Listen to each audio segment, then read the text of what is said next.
One of the things the doctor said, Wayne, when you go on this little break, you got to do everything that just fills your tank. Would you write this down? The first is this: you got to know what fills and what drains your tank. You got to know that.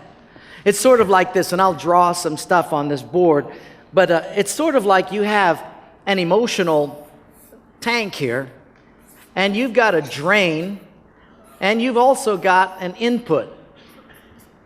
And if your level, sort of serotonin or your emotions are at a high level here and it's full because you've got some good input coming in, wonderful. You can do all kinds of stuff. But if this drain becomes greater than your input, you begin to decrease in this sort of level on the inside. And when it gets to this first mark here, it needs to be almost like alarms going off. Because what will happen is you'll have an anxiety attack. And you'll feel it.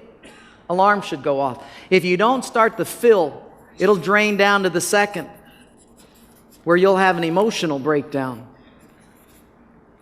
And if you ignore it, and like me, just was just a dead leader running, if you're not careful and it gets down to here, this is where they say you have a nervous breakdown. But alarms should be going off at each level. And you need to know what fills your tank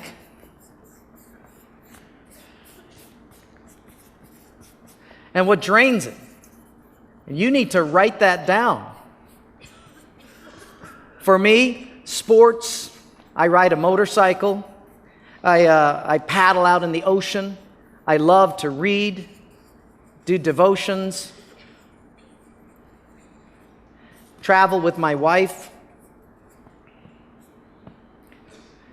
Those are some of the things. You need to know what fills your tank. And during this time, I had to do only the things that filled my tank. There's some things that drain. Too much counseling for me drains me. When I've got unresolved problems at home, when I have staff that have unresolved problems and they just continue to go on like they live on a level of mediocrity, it just bothers me. There are certain things that really fry me.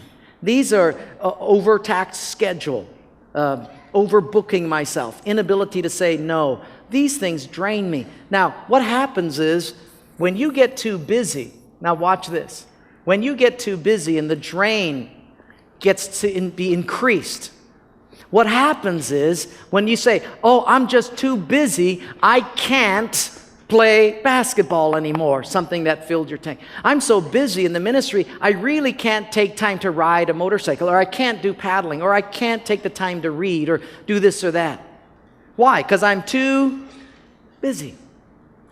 Then when that happens, that's called suicide. Because if you've got an increased drain and you shut off your input, guess what's going to happen? Do you know when my schedule gets busier, you know what I do now? I increase my play. In fact, right now I'm on a 5-day motorcycle trip. I parked my bike in Billings and flew here to be with you. And when I get back, I'm getting back on, going through Yellowstone. The busier your schedule, the more taxing, the more you increase your fill. But what's our proclivity? We usually cut off the fill because we got too much drain. Do you understand how nuts that is? We do that all the time. You write down what fills and what drains. And here's what I'd like to give you as an assignment. You then have your spouse do the same thing. Have her or him, you have them fill out what fills their tank. Just things. Ask yourself these 3 questions when you say, what fills my tank? Ask yourself these 3 questions. First is this: what am I doing? And with whom am I doing these things? And where am I doing it? When I do these things, I feel most alive and I feel the fullest. Can you remember those 3 questions? What am I doing? With whom am I doing these things? And where am I doing these things? That when I do this, I feel most alive and I feel the fullest. That'll help you to think through what fills your tank. And you got to know yourself in that way, because when the times get tough, you're going to have to make sure, because you can handle all kinds of drain if you've got a lot of fill coming in. But if you don't, you're in trouble. And as ministry gets more complicated, the drain increases, and that which used to fill your tank is not going to keep up with the drain. And so you've got to measure that. Then have your spouse do it, and you've got to know what fills her tank. And then this is what I'd suggest that you do. When you're done, you switch papers. You give your wife or your spouse yours. Your spouse, gives you hers. And then you use that as a prayer list over the next month.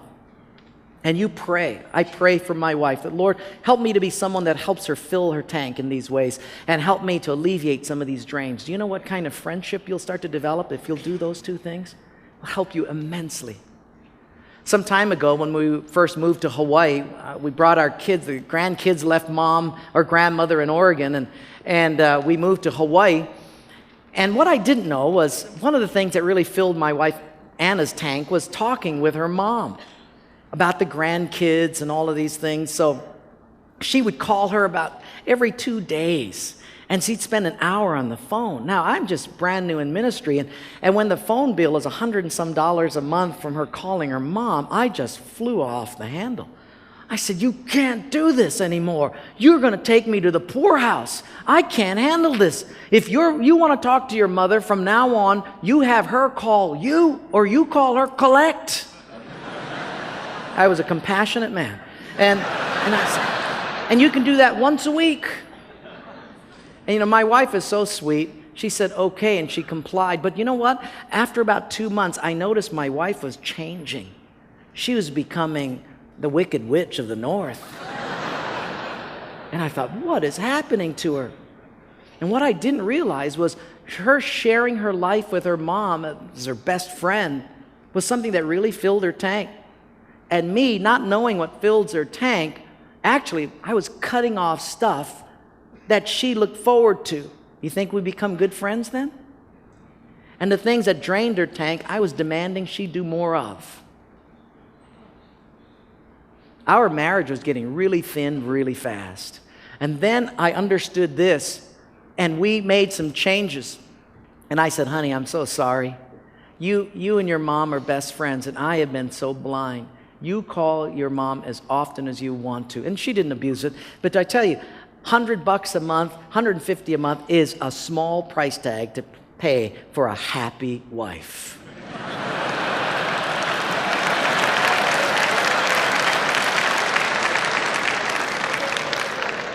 Now let me tell you the kicker. She started calling her mom again, and she just turned back into the beautiful lady that I married. And here's the kicker. About 1.5 years, her mother died. And you think about it. What would my marriage be today if I had stuck to my stupid guns and her mom passed away? Do you understand what would be going on in our life? This is incredibly important. If you'll learn what fills and what drains your tank, it will save you years, might save your ministry and your marriage as well.